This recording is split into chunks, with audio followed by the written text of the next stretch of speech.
Chapter 3 VLANs. VLANs stands for Virtual LAN. It is a way to group your devices that connects to a switch. In this chapter, there are mainly 5 sessions. 3.1 Overview of VLANs. 3.2 VLANs in multi-switch environment. And then we move to 3.3 VLAN configurations. In this session, we are going to learn the basic configuration for creating and also adding, modifying VLANs.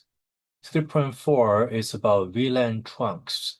And then the last session is the dynamic trunking protocols. So let's begin with 3.1, Overview of VLANs. A virtual LAN, this is called a VLAN, is a logical grouping of network devices in the same broadcast domain. And this can span across multiple switches. So the picture here shows 4 computers connected to a switch, and they are in the same broadcast domain. By default, all of these 4 are together in VLAN number 1. They are in the same group, same VLAN. However, we want to categorize them. We want to put them in different groups. So in this picture, as you can see, we group PC1 and PC2, and then we also put PC3, PC4 together. So PC1, PC2 are not connected to PC3, PC4, although they are all connected to the same switch. So this is the purpose for having VLAN. Without removing the devices from the switch, we still can separate them. We still can group them virtually. This is called a virtual VLAN. Here is another picture showing using VLAN. So as you can see, there are computers connected to switch 1, and then additional 4 computers connected to switch 2. Switch 1 and switch 2 are also connected. And we can group PC1, PC2 from switch 1 with PC5 and PC6 together. These 2 are connected to switch 2, and they're in the same group. We can group PC3 and 4 together, forming another group, and then the last group, group 3 here, has PC7 and the PC8. It's just another way for using VLAN. Logically speaking, VLANs are also subnets. A subnet or a network is a contained broadcast domain. A broadcast that occurs in one subnet will not be forwarded by default to another subnet. Routers or layer 3 devices provides a boundary function. Each of these subnets requires a unique network number. And to move from one network number to another, you need a router. In the case of broadcast domains and switches, each of these separate broadcast domains is a separate VLAN. Therefore, you still need a routing function to move traffic between different VLANs. So in next chapter, we are going to learn different ways to connect the devices if they are in different VLANs. One way is to use a router called a router-only stick. Switches are used to create VLANs or separate broadcast domain. VLANs are not restricted to any physical boundary in the switch network, assuming that all the devices are interconnected through the switches and that there are no intervening layer 3 devices. So in summary, for example, a VLAN could be spread across multiple switches, or it could be contained in the same switch. As shown in the figure, the example shows 3 VLANs. Notice that VLANs are not tied to any physical location. PCA, B, E, and the PCF are in the same VLAN, but are connected to different ports of different switches. However, a VLAN could be contained to one switch, as PC-C and PC-D are connected to switch A. Many networks admins use VLANs not only to separate different types of user traffic commonly separated by the job functions, such as this group of computers are for accountants. Another group of computers are for the admins. Another group of computers are for students, but also to separate based on the type of traffic, placing network management, multicast, and the voice over IP, VoIP traffic into their own distinctive VLANs. And here is a key topic: access port. An access port provides a connection for a device that has a standardized Ethernet NIC that understands only standardized Ethernet frames. In other words, a normal NIC that understands IEEE 802.3 and the Ethernet 2 frames. Access port connections can be associated only with a single VLAN. Voice VLAN ports are an exception to this. This means that any device connected to this port will be in the same broadcast domain.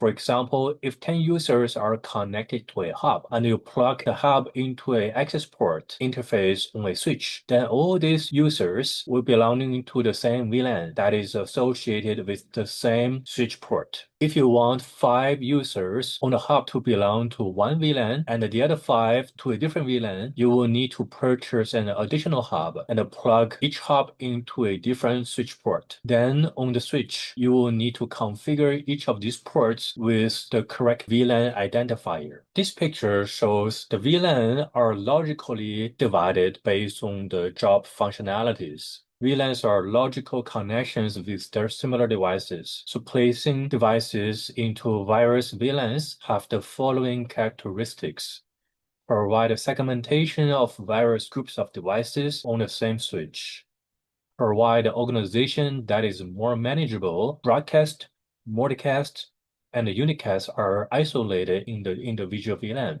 Each VLAN has its own unique range of IP addressing and also smaller broadcast domain. So in the picture, as you can see, this can be for an organization, for a hospital, for a company. The first floor, we have some computers and a switch, same as second and the third floor. However, due to any reason, we want to group the computers for all 3 floors, but only certain computers, and they belong to IT, such as in VLAN 2. There is a way to do it that is using VLAN.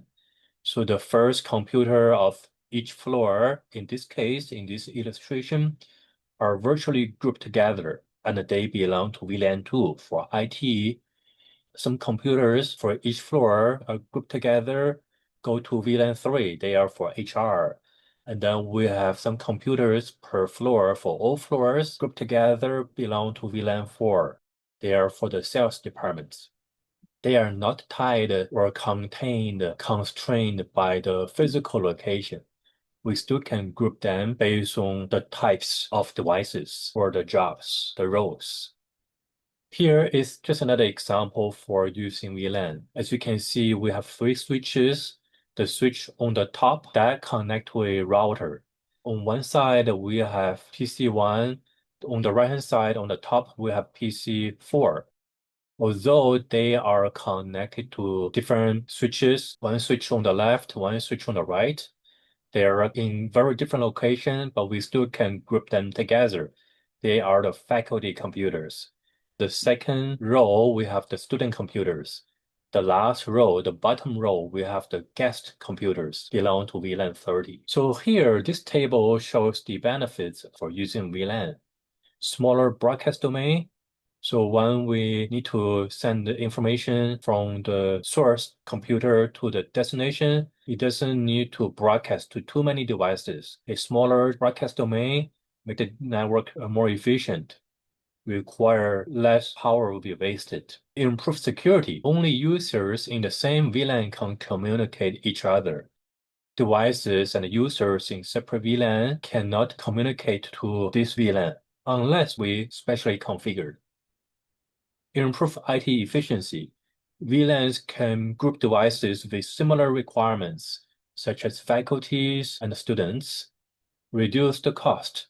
One switch can support multiple groups or VLANs. Better performance. Small broadcast domain reduce traffic, improving bandwidth. Simpler management. Similar groups will need similar applications and other network resources. Now let's talk about the different types of VLANs. VLAN 1 is the default VLAN. Every switch has such VLAN. and this VLAN cannot be deleted. It's the core feature, the core VLAN. So VLAN 1 is the default VLAN. It's also the default native VLAN, the default management VLAN, and it cannot be deleted or renamed. So the picture on the right-hand side shows the command line. So the picture on the right-hand side shows the commands. For a switch, you enter the command show VLAN brief. By default, you see all these ports, all these available ports belong to VLAN number 1. They are fast Ethernet 0, 1, 2, etc. Here also has gigabit Ethernet interface 1 and 2. Data VLAN. This is another kind of VLAN. It's dedicated to user-generated traffic, including email and web traffic.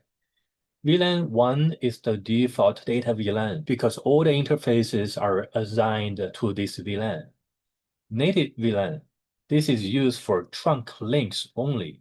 All the frames are tagged on the 802.1q trunk link, except for those on the native VLAN. Management VLAN. This is used for secure shell and telnet VTY traffic and should not be carried with end user traffic.